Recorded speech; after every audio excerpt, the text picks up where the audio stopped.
Assalamualaikum warahmatullahi wabarakatuh. Sebelumnya perkenalkan, nama saya Irna Suci Romla dari Prodi Sarana Informasi STM IKA Komputama Kampus 2 Sampang untuk mata kuliah PKN dan Pancasila. Di sini saya akan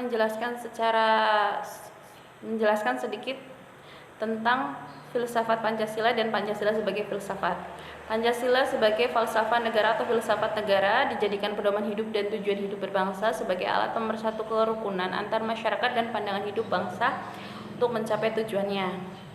Nah, Pancasila lahir tanggal 1 Juni 1945, ditetapkan pada tanggal 8 Agustus 1945 bersama Undang-Undang Dasar 1945.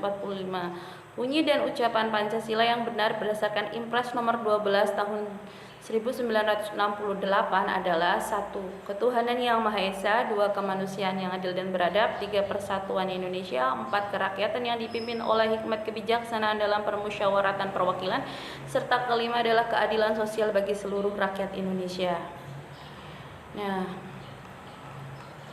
apa tujuannya di sini? Yaitu untuk mengetahui pengertian Pancasila dan filsafat, untuk mengetahui dan memahami pengertian dari Pancasila dan filsafat, juga untuk mengetahui objek dari filsafat Pancasila, serta untuk mengetahui atau memahami Pancasila sebagai pendekatan dasar ontologis, epistemologis, dan aksikologis, serta untuk mengetahui hakikat filsafat Pancasila. Nah, yang pertama menjelaskan sedikit ya, menurut Muhammad Yamin, Pancasila bermakna 5 aturan tingkah laku yang penting. Secara historis, proses perumusan Pancasila diwakili ketika dalam sidang PPU-PKI. Yang pertama oleh Dr. Rajiman Widyodiningrat. Kemudian pada tanggal 1 Juni 1945, Pancasila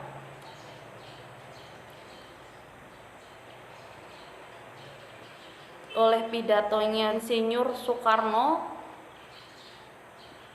mencetuskan Pancasila yang artinya 5 dasar. Nah, dalam sidang tanggal 18 Agustus 1945 telah berhasil mengesahkan Undang-Undang Dasar Negara Republik Indonesia yang dikenal dengan UUD 1945. Adapun UUD 1945 berisi 37 pasal, satu aturan pelarian terdiri dari atas 4 pasal dan aturan tambahan terdiri atas 2 ayat dalam pembagian pembukuan Undang-Undang Dasar 1945. Di atas terdapat alinea yang dicantumkan rumusan Pancasila sebagai berikut: ketuhanan yang Maha Esa, kemanusiaan yang adil dan beradab, persatuan Indonesia, kerakyatan yang dipimpin oleh hikmat kebijaksanaan dalam permusyawaratan perwakilan, serta keadilan sosial bagi seluruh rakyat Indonesia sebagai tercantum dalam pembukuan Undang-Undang Dasar 1945 yang secara konstitusional sah dan benar sebagai dasar negara Republik Indonesia yang disahkan oleh PPKI yang mewakili seluruh rakyat Indonesia. Pengertian filsafat sendiri yaitu suatu kebijakan hidup, filosofi untuk memberikan suatu pandangan hidup yang menyeluruh berdasarkan refleksi atas pengalaman hidup maupun ilmiah. Untuk Pancasila sendiri yaitu adalah filsafat negara yang lahir sebagai ideologi kolektif cita-cita bersama seluruh rakyat atau bangsa Indonesia. Filsafat Pancasila tidak hanya untuk mengandung pemikiran yang sedalam-dalamnya atau tidak hanya bertujuan mencari, tetapi hasil pemikiran yang terwujud dari filsafat Pancasila tersebut bertujuan atau dipergunakan sebagai pedoman hidup sehari-hari agar bangsa Indonesia dapat mencapai kebahagiaan lahir dan batin baik dunia maupun akhirat. Objek filsafat Pancasila sendiri yaitu manusia, dunia, dan Tuhan. Jadi pada hakikatnya hakikat Tuhan, hakikat alam, dan hakikat manusia.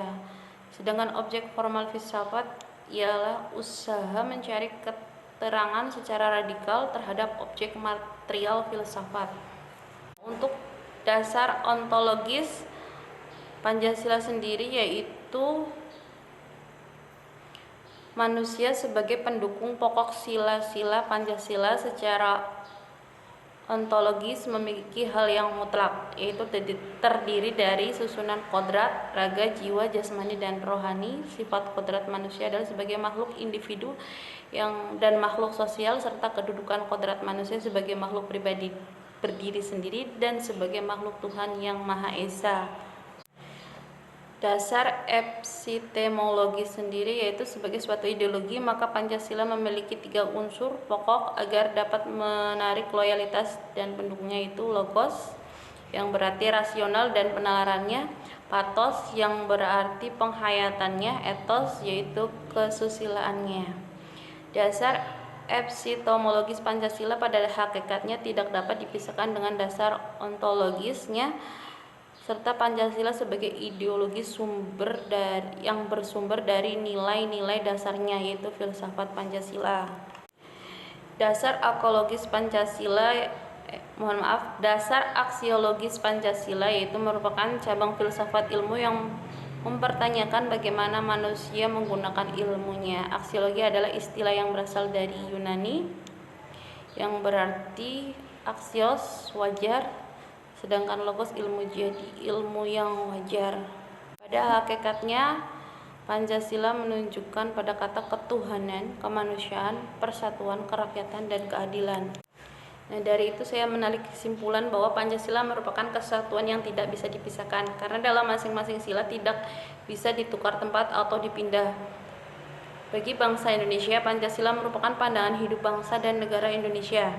Dan filsafat merupakan suatu ilmu pengetahuan karena memiliki logika, metode, dan sistem.